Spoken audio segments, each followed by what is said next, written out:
Hello बच्चों, कैसे हैं आप लोग? ठीक है। तो आई होप आप बहुत अच्छे होंगे और बहुत अच्छे से अपनी पढ़ाई को जारी रखे होंगे और बहुत अच्छे से पढ़ाई कर रहे होंगे। अभी तक हम लोगों ने जो है क्या कहते हैं, कोऑर्डिनेशन कंपाउंड्स हमारा चल रहा था। कोऑर्डिनेशन कंपाउंड के टॉपिक में हम लोगों ने 3 चीज़ें कवर कर ले चुके हैं। एक, कोऑर्डिनेशन कंपाउंड्स में केंद्रीय धातु परमाणु की ऑक्सीकरण संख्या कैसे निकालते हैं और उसकी समन्वय संख्या कैसे निकालते हैं, एक प्रश्न। दूसरा प्रश्न हम लोग कवर कर चुके हैं जो बोर्ड एग्जाम में आता है कि उप सहसंयोजी यौगिक कोऑर्डिनेशन कंपाउंड्स का आईपीसी नामकरण कैसे लिखते हैं, और अगर आईपीसी नामकरण दिया गया है तो उससे उसका संरचना कैसे लिखते हैं, स्ट्रक्चर कैसे लिखते हैं। इस पर हम लोग बात कर चुके हैं, तैयार कर चुके हैं और आई होप आपने इसके क्वेश्चन सारे कर लिए होंगे।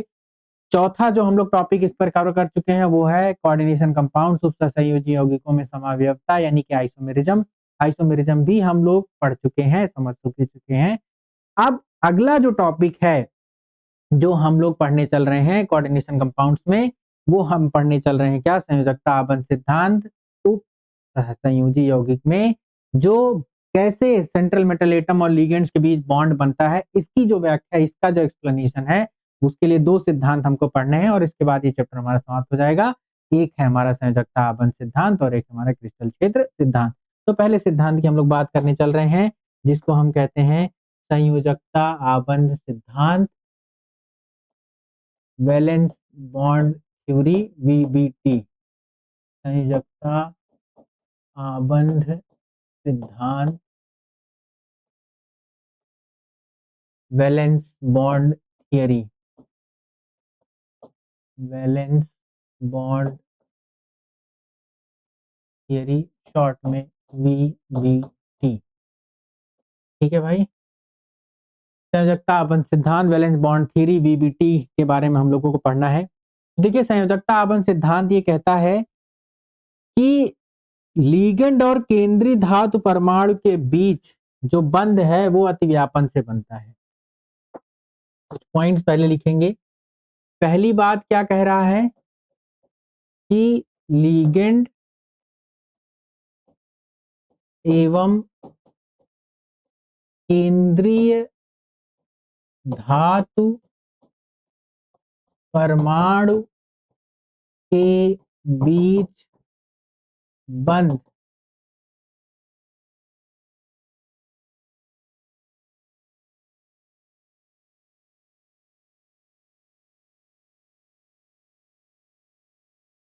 कक्षकों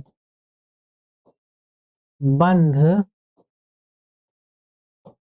कक्षकों के बीच अतिव्यापन से बनता है। कैसे बनता है भाई? कक्षकों के बीच अतिव्यापन से बनता है। ठीक है। तो कक्षकों के बीच अतिव्यापन से क्या होता है कि बंध बनता है। केंद्रीय धातु परमाणु, केंद्रीय धातु परमाणु के रिक्त कक्षक एवं लिगेंड के भरे कक्षक, भरे कक्षक मतलब उसमें क्या होगा, एकाकी इलेक्ट्रॉन युग्म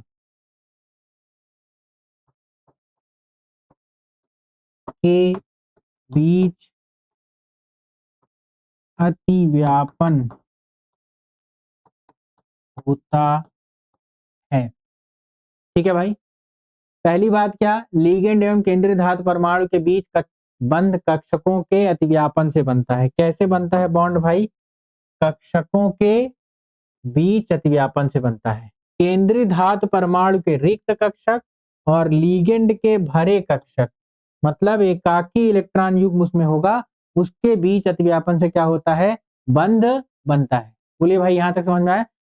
तो सेंट्रल मेटल एटम, केंद्रीय धातु परमाणु के पास वैकेंट ऑर्बिटल होगा और जो हमारा लिगेंड है, लिगेंड के पास क्या होगा, भरा हुआ कक्षक होगा। ये आएगा, ये दोनों कक्षक आपस में अतिव्यापन करेंगे। लिगेंड के भरे हुए कक्षक जिसके के पास इलेक्ट्रॉन होगा और सेंट्रल मेटल एटम के पास रिक्त कक्षक होगा, दोनों आपस में मिलेंगे और बंध का निर्माण होगा। क्लियर है बात? कोई समस्या? भाई हम जानते ही हैं लिगेंड किसको कहते हैं, लिगेंड दाता पर लिगेंड किसको कहते हैं, वह परमाणु या परमाणु समूह जो सेंट्रल मेटल एटम को इलेक्ट्रॉन दे करके उससे क्या करता है, बंध बनाता है, बॉन्ड बनाता है, उसको हम क्या कहते हैं, लिगेंड कहते हैं। तो लिगेंड क्या करेगा, सेंट्रल मेटल एटम को इलेक्ट्रॉन दे करके उससे क्या बनाएगा, बॉन्ड बनाएगा। और तो लिगेंड के पास क्या होगा, भरा हुआ कक्षक होगा जिसमें कि एकाकी इलेक्ट्रॉन युग्म होंगे, और सेंट्रल मेटल एटम के पास क्या होगा भाई, लोन पेयर होगा, जिससे कि वो इलेक्ट्रॉन दे करके उससे बंध बनाएगा। आई होप आपको समझ में आ गया होगा, आपने लिख भी लिया होगा। आगे चलते हैं। देखिए यदि अगला पॉइंट है, यदि बंध निर्माण में, यदि बंध निर्माण में केंद्रीय धातु, केंद्रीय धातु परमाणु के अंतः डी कक्षक का उपयोग होता है तो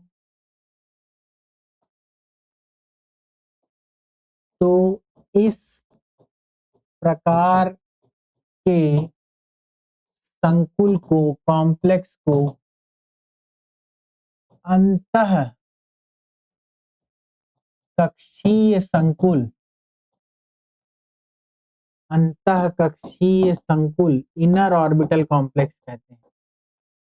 इनर ऑर्बिटल कॉम्प्लेक्स अंतः कक्षीय संकुल कहते हैं। ठीक है। यदि यदि बाह्य डी कक्षक का प्रयोग संकुल बंध बनाने में होता है,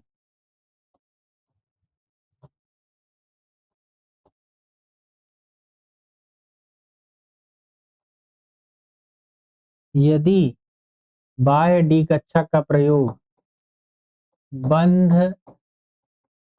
निर्माण में होता है तो उसे बाह्य कक्षीय संकुल, outer orbital complex, outer orbital complex बाह्य कक्षीय संकुल कहते हैं।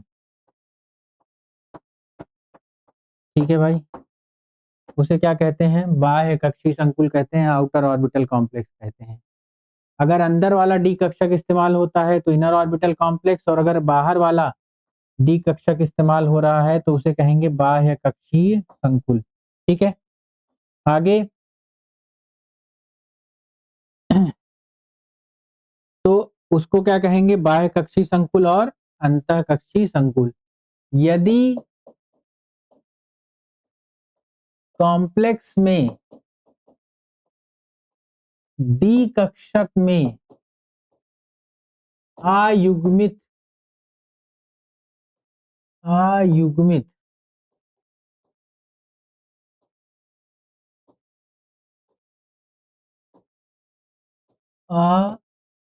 अयुग्मित इलेक्ट्रॉन की संख्या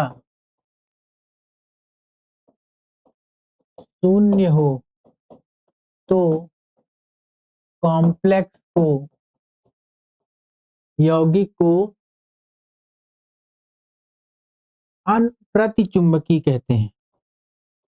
तो यौगिक को प्रतिचुंबकीय संकुल कहते हैं।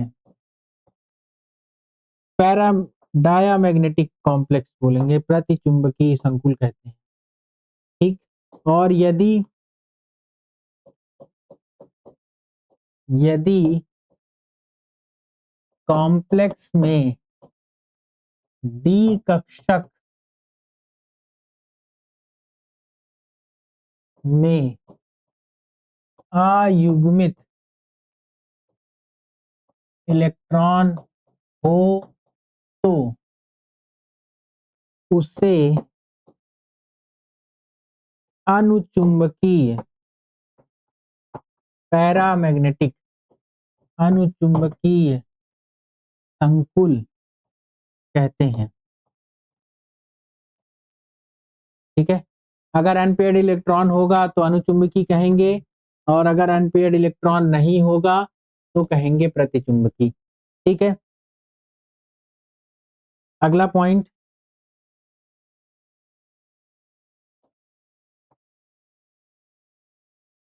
केंद्रीय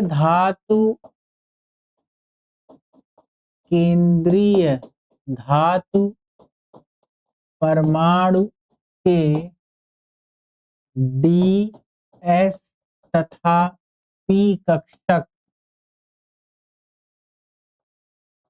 आपस में संकरण करके समान ऊर्जा तथा आकार के नए रिक्त कक्षक बनाते हैं।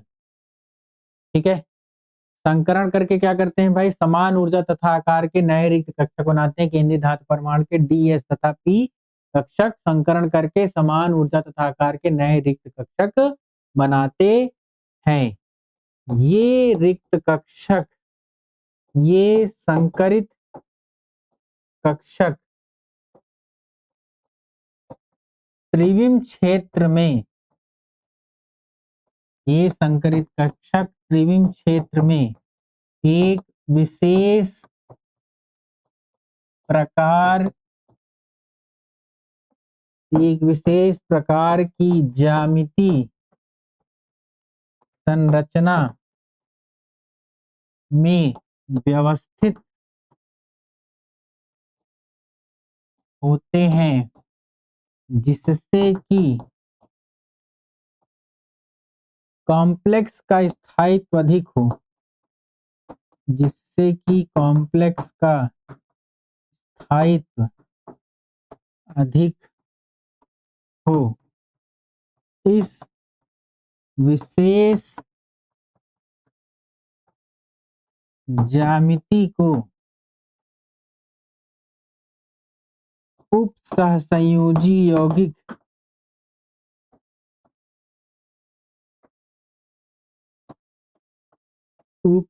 उपसहसंयोजी यौगिक की ज्यामिति ज्योमेट्री कहते हैं।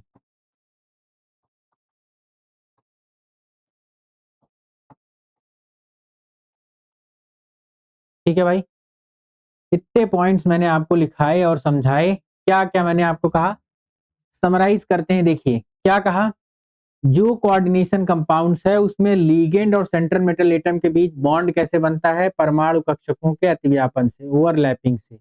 ओवरलैपिंग के लिए जो हमारा केंद्रीय धातु परमाणु है उसके एस पी और डी कक्षक आपस में संकरित होंगे और संकरित होकर के समान ऊर्जा और समान आकार के नए रिक्त कक्षक बनाएंगे, खाली कक्षक बनाएंगे। और इन खाली कक्षकों में जो हमारा लीगेंड होगा वो आकर के अपने इलेक्ट्रॉन देकर के इससे क्या करेगा, बॉन्ड बनाएगा। तो लीगेंड के पास भरे कक्षक होते हैं और सेंट्रल मेटल एटम के पास, केंद्रीय धातु परमाणु के पास रिक्त कक्षक होते हैं। ये सब दोनों आपस में अतिव्यापन करते हैं, ओवरलैपिंग करते हैं, इससे हमारा क्या होता है, बॉन्ड बनता है। अगर बॉन्ड बनाने में अंदर वाले डी कक्षक का इस्तेमाल हुआ है तो उसको कहेंगे इनर ऑर्बिटल कॉम्प्लेक्स, अंतःकक्षीय संकुल। बाहर वाले डी कक्षक का इस्तेमाल हुआ है, 4D ND का इस्तेमाल हुआ है, या N-1D, दो ही का इस्तेमाल होगा, N-1D का इस्तेमाल होगा तो हम कहेंगे इनर ऑर्बिटल कॉम्प्लेक्स। और अगर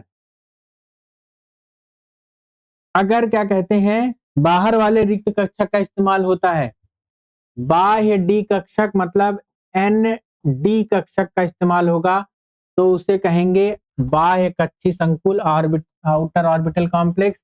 और अगर अंतः डी कक्षक मतलब n-1 डी कक्षक का इस्तेमाल अगर हुआ है तो उसे कहेंगे अंतः कक्षीय संकुल इनर ऑर्बिटल कॉम्प्लेक्स। ठीक है भाई, बाह्य कक्षीय संकुल और अंतः कक्षीय संकुल, आउटर ऑर्बिटल कॉम्प्लेक्स और इनर ऑर्बिटल कॉम्प्लेक्स। ठीक है, मुझे लगता है इतनी बात समझ में आ गई होगी। अगर कॉम्प्लेक्स में अनपेयर्ड इलेक्ट्रॉन है तो उसे हम कहेंगे कि वो कैसा है, पैरामैग्नेटिक। और अगर कॉम्प्लेक्स में अनपेयर्ड इलेक्ट्रॉन नहीं है तो उसे हम क्या कहेंगे, डायामैग्नेटिक कहेंगे। ठीक है भाई, चलिए अब एक कॉम्प्लेक्स का उदाहरण लेते हैं और इस कॉम्प्लेक्स की हम लोग एनालिसिस करते हैं कि वो कैसा कॉम्प्लेक्स होगा। ठीक है, चलिए भाई ध्यान देते हैं। जैसे बोर्ड एग्जाम में भी जो सवाल दिया है सीधे वही ले लेते हैं। कह रहा है MnBr4-2 के केवल प्रचक्रण चुंबकीय आघूर्ण का मान 5.9 Bm है, संकुल आयन की ज्यामिति क्या होगी, MnBr4-2। चलिए भाई, कॉम्प्लेक्स क्या है, कॉम्प्लेक्स है MnBr4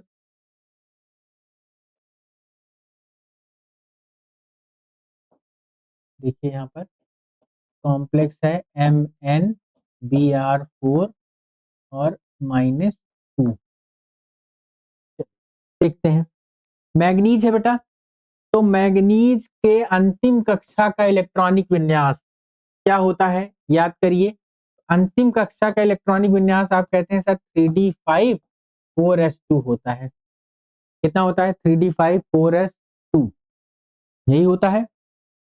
कोई दिक्कत है, यहां पर देखते हैं मैग्नीज पर कितना आवेश है। तो देखिए बाहर की तरफ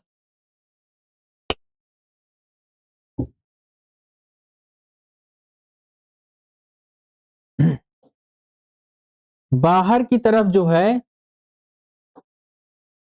क्या है बेटा, बाहर की तरफ अगर आप देखें तो -2 चार्ज है, ब्रोमीन पे कितना होता है, -4। एक ब्रोमीन पे एक माइनस, तो टोटल माइनस कितना हो गया, 4। ये बाहर जाएगा +4, यानी इस पर कितना आ गया, +2 चार्ज।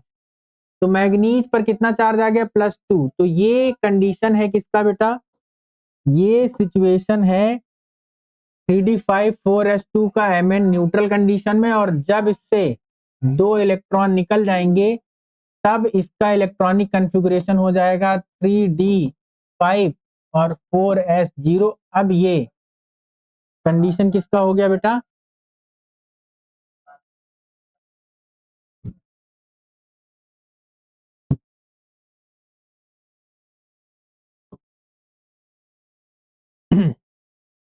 परेशान कर दिया था इस मच्छर ने। ठीक है, देखिए ये सिचुएशन किसका है बेटा, ये सिचुएशन है Mn+2 का। तो मैग्नीज है +2 के फॉर्म में। चलिए अब बनाते हैं इसका ऑर्बिटल पिक्चर डायग्राम। तो मैग्नीज Mn+2 के फॉर्म में है, अगर इसका ऑर्बिटल पिक्चर डायग्राम बनाए तो यहाँ पर ध्यान दीजिए, डी में कितने कक्षक होते हैं बेटा, 1 2 3 4, यानी 5 कक्षक होते हैं। इसके बाद क्या है, 4s, ये है 3d, ये है 4s, और इसके बाद क्या आएगा बेटा, 4p। क्या आएगा, 4p।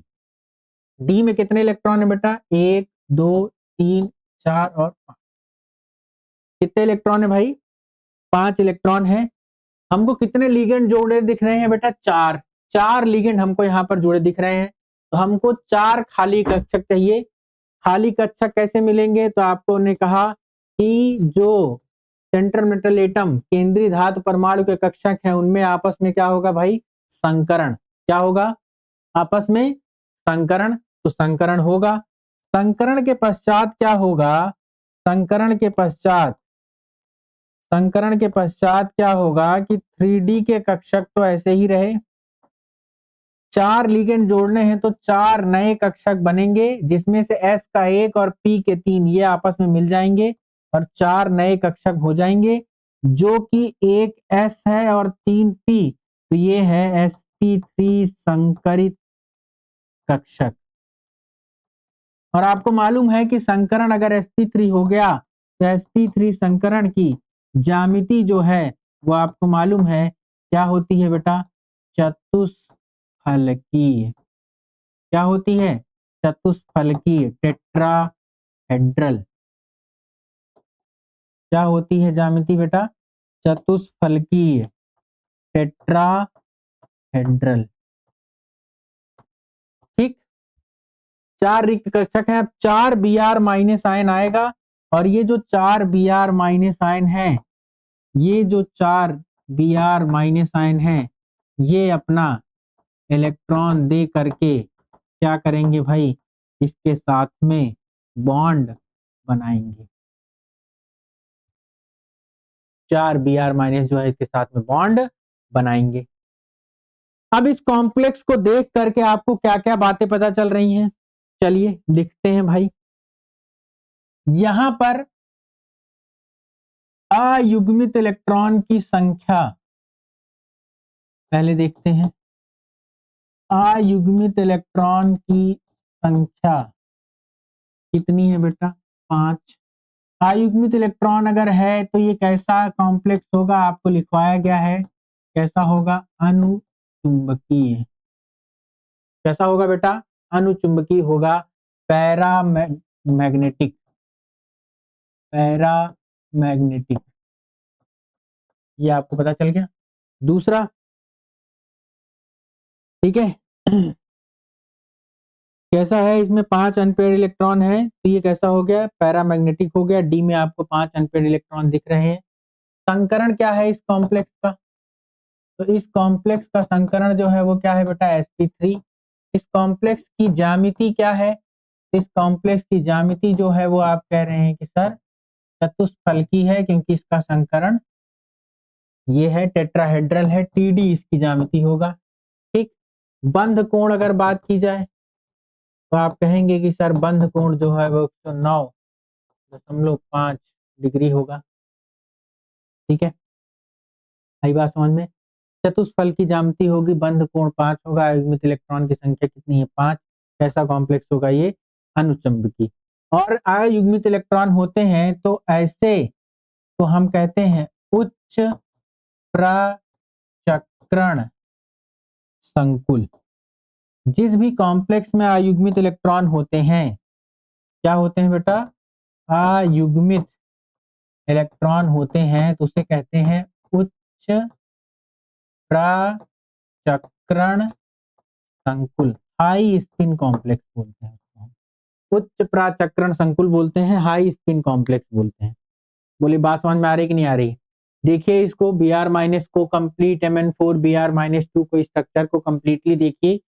क्या आपको सारी बातें इसमें समझ में आ रही हैं? ठीक है भाई, कंप्लीट एनालिसिस है वैलेंस बॉन्ड थ्योरी, संयोजकता आबंध सिद्धांत के अकॉर्डिंग। पहले हम सेंट्रल मेटल एटम की ऑक्सीकरण संख्या निकालेंगे और फिर उसका अंतिम कक्षा का इलेक्ट्रॉनिक विन्यास लिखेंगे। फिर जो अंतिम कक्षा के इलेक्ट्रॉनिक विन्यास के आधार पर जो इलेक्ट्रॉनिक विन्यास होगा उसका ऑर्बिटल पिक्चर डायग्राम बनाएंगे। और हम ऑर्बिटल पिक्चर डायग्राम में ये देखेंगे कि डी में कितने इलेक्ट्रॉन है, एस में कितने, इसके बाद 4p, अगर इसके बाद जरूरत होती तो क्या होता? 4d। आई बात समझ में भाई? यहां पर हमको 4 रिक्त कक्षक चाहिए थे। डी में 5 अनपेयर्ड इलेक्ट्रॉन थे, डी स्टेबल था, इसलिए डी से साथ कोई छेड़छाड़ नहीं हुई। एक एस कक्षक और 3 पी कक्षक ये आपस में मिल गया और तीनों मिल करके 4 नए संकरित कक्षक बने, जिनको हम कहते हैं 1s 3p, टोटल 4, यानी sp3 संकरित कक्षक। और ये मिल करके 4 Br माइनस यहाँ करके अपना इलेक्ट्रॉन डोनेट करके बॉन्ड बनाएंगे। आपको दिख रहा है कि इसमें 5 अयुग्मित इलेक्ट्रॉन है। जिसमें अयुग्मित इलेक्ट्रॉन होते हैं वो कैसा होता है? अनुचुंबकीय होता है। और ये कैसा होता है? उच्च प्राचक्रण संकुल होता है। संकरण कितना होता है? sp3 होता है। ज्यामिति sp3 की क्या होती है? चतुष्फल की। अगर चुंबकीय आघूर्ण निकालना हो, क्या निकालना हो बेटा?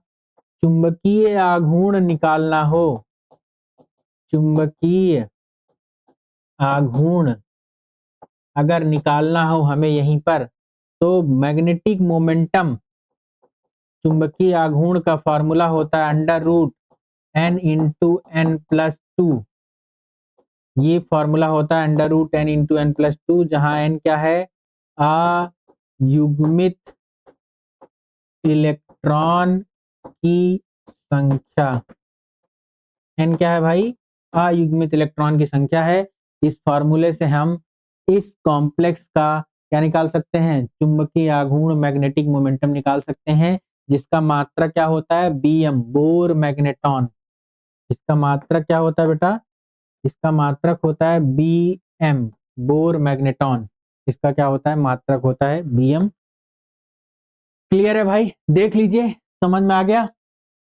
कोई समस्या, कोई परेशानी? मुझे लगता है कोई समस्या, कोई परेशानी नहीं होगी, सबको समझ में आ गया होगा। एक अगला एग्जाम्पल लेते हैं और उस कॉम्प्लेक्स का एनालिसिस करते हैं, ठीक है भाई। चलिए देखिए, अगला कॉम्प्लेक्स लेते हैं और उसका एनालिसिस करते हैं।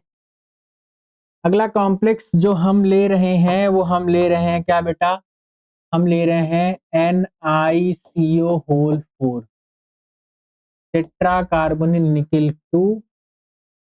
यहां पर निकिल की ऑक्सीकरण संख्या आपको मालूम है कितना है बेटा, 0। निकिल की ऑक्सीडेशन स्टेट कितनी है, 0 है। तो अगर निकिल के ऑक्सीडेशन स्टेट यहाँ पर 0 है और निकिल का इलेक्ट्रॉनिक कॉन्फ़िगरेशन आप लिखेंगे लास्ट सेल का, तो क्या होगा, 3D8 4s2, और ऑक्सीडेशन स्टेट 0 है।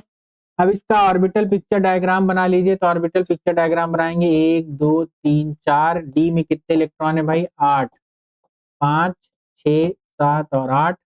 और इसके बाद क्या है, 4s ऑर्बिटल है जिसके पास में 2 इलेक्ट्रॉन है। इसके बाद क्या होगा, 4p ऑर्बिटल होगा और 4p ऑर्बिटल खाली होगा। अब क्या होगा भाई, संकरण होगा। क्या होगा, संकरण होगा। तो संकरण के पश्चात जो हमारा CO है वो स्ट्रॉन्ग फील्ड लिगेंड है। अब ये स्ट्रॉन्ग फील्ड वीक फील्ड कैसे होता है, ये VBT में समझाया नहीं गया है। सिर्फ ये कह दिया कि जो प्रबल लिगेंड होगा, स्ट्रॉन्ग फील्ड लिगेंड होगा, उसके कारण डी में उपस्थित इलेक्ट्रॉन का क्या हो जाएगा, पेयरिंग हो जाएगा। ठीक है, यही वो पॉइंट था जिस पर VBT जो है वो क्या हो जाती है, फेल कर जाती है कि लिगेंड कोई कौन सा स्ट्रांग होगा, कौन सा वीक फील्ड होगा, जिसका कि एक्सप्लेनेशन जो है वो क्रिस्टल क्षेत्र सिद्धांत CFT में मिलता है। तो यहाँ पर क्या हो रहा है कि जो S के 2 इलेक्ट्रॉन हैं वो D में जा करके क्या हो जा रहे हैं भाई, वो D में जा करके पेयर अप हो जा रहे हैं। और जब संकरण होगा तो अब संकरण के पश्चात क्या होगा कि D में तो सारे इलेक्ट्रॉन जोड़े में हो जाएंगे। डी में सारे ही इलेक्ट्रॉन कैसे हो जाएंगे भाई, जोड़े में हो जाएंगे। एस का एक कक्षक और पी के 3 कक्षक ये हो जाएंगे खाली। टोटल क्या हो गया, 1s और 3p मिल करके sp3 संकरित कक्षक हो गए। और sp3 संकरित कक्षक हो गए तो इसकी ज्यामिति क्या हो गई भाई, इसकी ज्यामिति हो गई, आपने कहा कि सर sp3 संकरण की ज्यामिति जो होती है वो होती है चतुष्फलकीय, टेट्राहेड्रल। और जो 4 CO है, ये CO अपने इलेक्ट्रॉन को लेकर के आएंगे और अपना इलेक्ट्रॉन डोनेट करके इसमें क्या करेंगे, बॉन्ड बनाएंगे। ठीक है, तो यहाँ पर आपको क्या क्या पता चल रहा है भाई, यहाँ पर आपको पता चल गया कि अयुग्मित इलेक्ट्रॉन की संख्या यहाँ पर क्या है, अयुग्मित इलेक्ट्रॉन की संख्या यहाँ पर 0 है। अयुग्मित इलेक्ट्रॉन की संख्या 0 है। तो आपको मालूम है ऐसे कॉम्प्लेक्स को हम लोग क्या कहेंगे, प्रतिचुंबकी, डायामैग्नेटिक। क्या कहेंगे भाई, प्रतिचुंबकी। ये चुंबकीय क्षेत्र की ओर आकर्षित नहीं होगा बहुत। और अयुग्मित इलेक्ट्रॉन की संख्या 0 हो गई। संकरण इसका क्या हो गया भाई, संकरण आपने कहा कि सर sp3। ज्यामिति इसकी क्या हो गई, तो आपने कहा सर ज्यामिति इसका जो है वो चतुष्फलकीय, टेट्राहेड्रल। और अयुग्मित इलेक्ट्रॉन 0 हो गया, ज्यामिति कैसे होगी, चतुष्फलकीय। संकरण, अयुग्मित इलेक्ट्रॉन 0 है, जिसको हम कहते हैं निम्न प्राचक्रण संकुल, लो स्पिन कॉम्प्लेक्स। निम्न प्राचक्रण संकुल, लो स्पिन कॉम्प्लेक्स। कोई दिक्कत, कोई समस्या? ठीक है, देख लीजिए ध्यान से एक बार। मुझे लगता है कोई दिक्कत, कोई समस्या आपको नहीं होगी। तो इसका एक लास्ट एग्जाम्पल लेते हैं और फिर ये क्लास हम लोग यहीं पर समाप्त करेंगे, बाकी अगली क्लास में हम लोग मिलेंगे। तो नेक्स्ट लास्ट एग्जाम्पल लेते हैं हम लोग NiCl4 -2। NiCl4 -2 अगर हम लेते हैं तो यहाँ पर निकिल की ऑक्सीडेशन स्टेट कितनी आएगी भाई? तो यहाँ पर निकिल जो है वो आपको मिलेगा निकिल +2 ऑक्सीडेशन स्टेट में, और इसका इलेक्ट्रॉनिक कॉन्फ़िगरेशन 3d8 और 4s0 ये मिलेगा आपको। निकिल का जो इलेक्ट्रॉनिक कॉन्फ़िगरेशन है वो क्या मिलेगा? 3d8 4s0। अब इसका अगर हम लोग ऑर्बिटल पिक्चर डायग्राम बनाएं तो ऑर्बिटल पिक्चर डायग्राम में क्या होगा? ऑर्बिटल पिक्चर डायग्राम में हमें दिखेगा कि डी में कुल कितने इलेक्ट्रॉन है? 8।